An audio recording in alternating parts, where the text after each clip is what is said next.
Hello and welcome to another Ourdadsstamps video.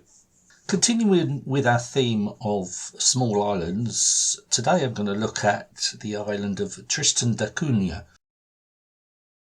Tristan da Cunha has the honour of being known as the most remote inhabited island on the planet. Its nearest neighbour is St Helena, which is some 1,500 miles away. Cape Town is 1,700 miles away and Argentina 2,500 miles away. It consists of 7 islands: Tristan da Cunha itself, Gough Island, the wonderfully named Inaccessible Island, and 3 smaller uninhabited islands. Tristan da Cunha itself is a circular island with a diameter of only 7 miles, most of which is made up of an active volcano, so there's not a lot of room on there to live.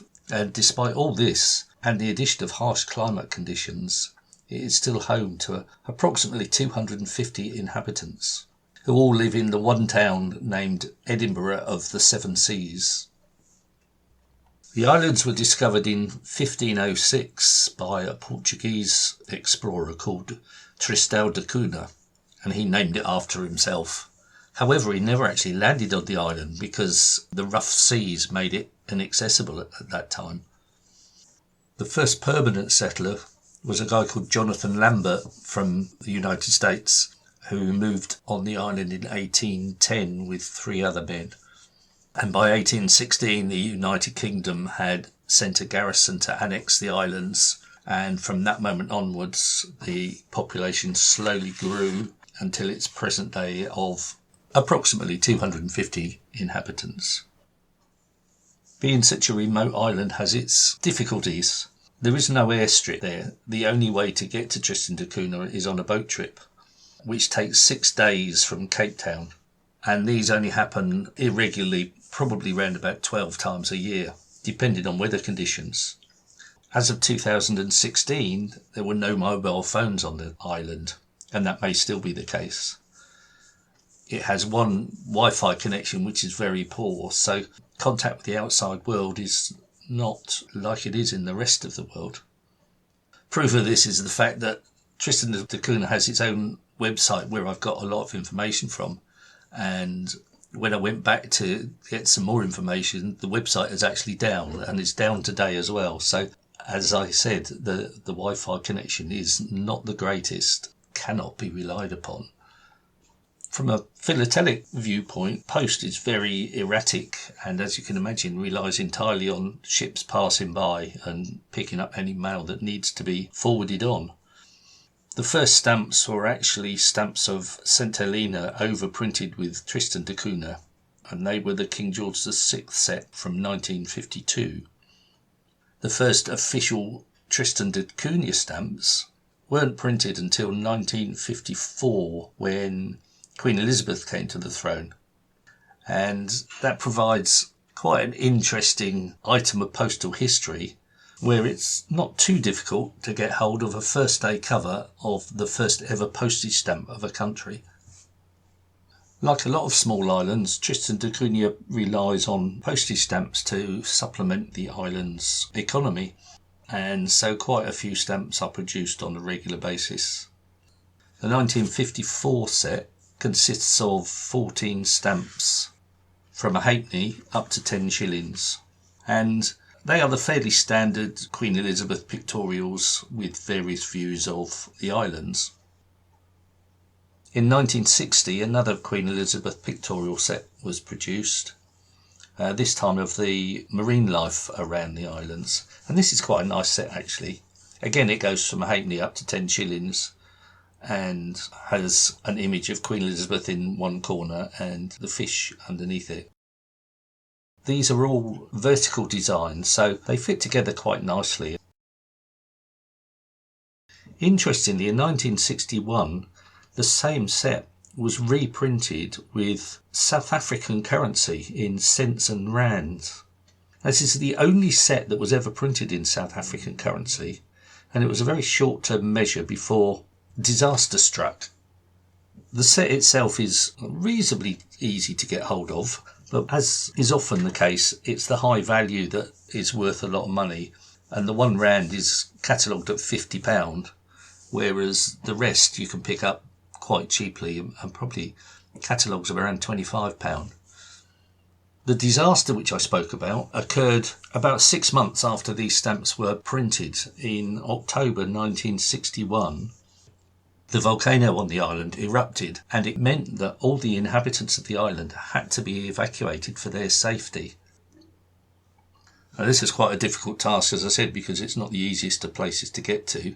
But eventually they all boarded a ship and were taken to South Africa, and then bizarrely from South Africa on to Great Britain, which is a heck of a long way from their home country, and presumably was, being a British overseas territory, I suppose the authorities thought it was the best place for them to be.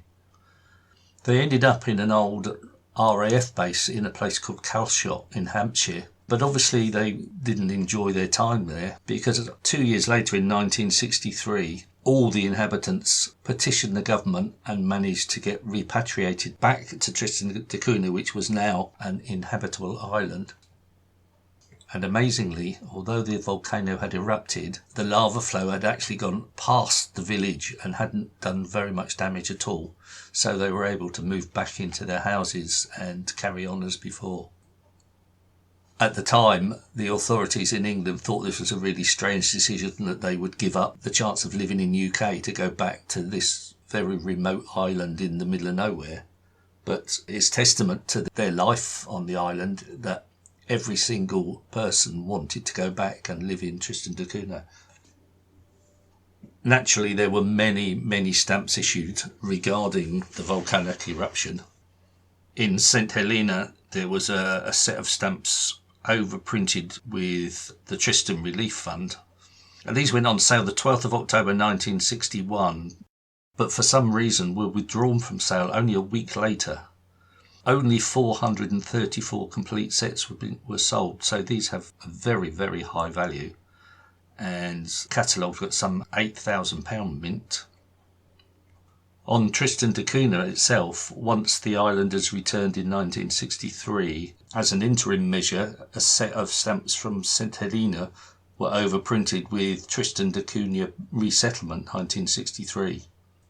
And these were used for a couple of years until Tristan produced their own set of stamps. Naturally, this event was such a huge part of the island's history that it's featured on many stamps since then. And in particular, in 2011, the 50th anniversary of the evacuation, they produced a set of stamps commemorating that event, and there were 4 separate series of these stamps. The first, as I said, in 2011, another series in 2012, and 2 further series in 2013. Each of these sets features 4 stamps, plus a mini sheet, and there's certainly an interesting history of what happened at that time, and obviously a very important event in the lives of the people from Tristan da Cunha. Well worth looking out for and collecting all 4 sets, I think. In 1965, Tristan da Cunha produced a new set of pictorials, and these are quite a nice set. They show images of different ships throughout the ages that have a connection with Tristan da Cunha, and they run from a halfpenny up to £1. Not too expensive either, it's catalogues at £50, so reasonably easy to get hold of. As you would imagine, from a remote island, ships feature quite a lot on their stamps, and there's many sets that are worth collecting and looking out for. The most interesting one for me were issued in 1979 to commemorate the visit of the QE2. And the interesting thing about this was the QE2 visited Tristan da Cunha, but because of the geography of the place, it wasn't able to dock.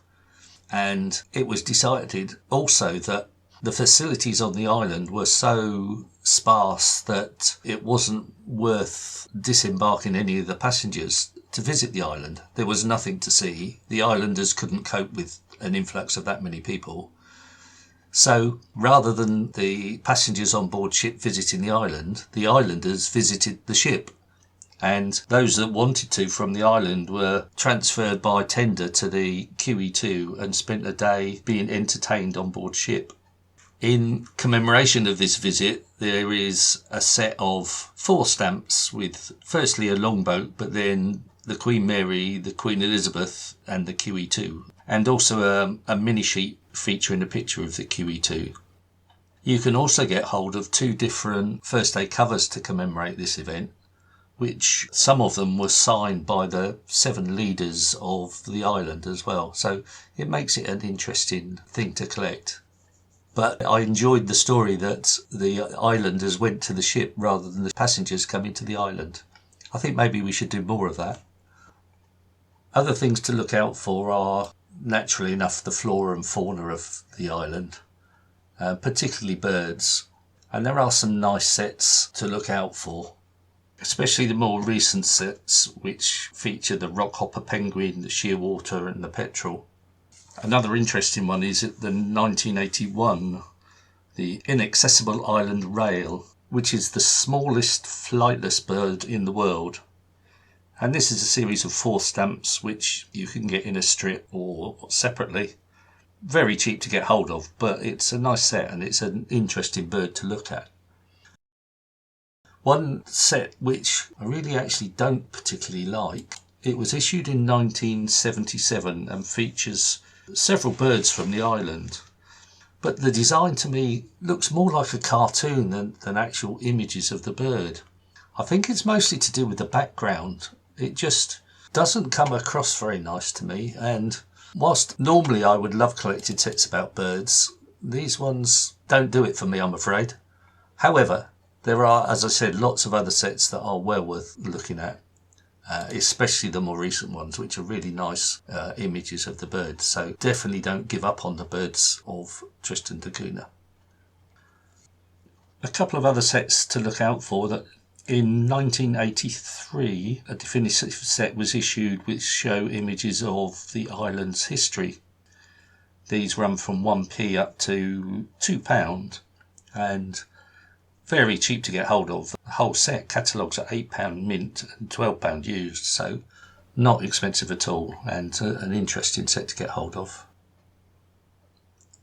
Another interesting set was issued in 1988, and these feature Augustus Earl's paintings, and it's quite an unusual looking set. Again, there's 12 stamps running from 1p up to £2, and very cheap to get hold of. £9.50 mint, £16 used is the catalogue value. But I like them because they're quite different from other stamps, so yeah, definitely worth a look at. And of course, being a British overseas territory, there are numerous stamps and sets depicting various royal events, and for the thematic collector is definitely worth looking at. So once again, there's a huge range of stamps to collect from these islands, and definitely worth looking into for the thematic collector, but also for the single country collector. Although the country didn't start producing stamps till 1954, which is very late, there's still an awful lot to collect. And of course now there'll be stamps with a new monarch on them, so it can only continue, and by buying them you are supporting the economy of the island, so double benefits all round.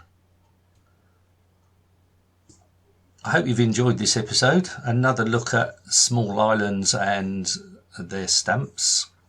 I'll continue this in the next episode, where we will move on to another small island and see what happens there. It seems to be a common theme that most of these islands use stamps to boost their economy, so we'll see if that happens with all the other ones that I look at. But thank you very much for listening, and I hope to see you in a couple of weeks' time.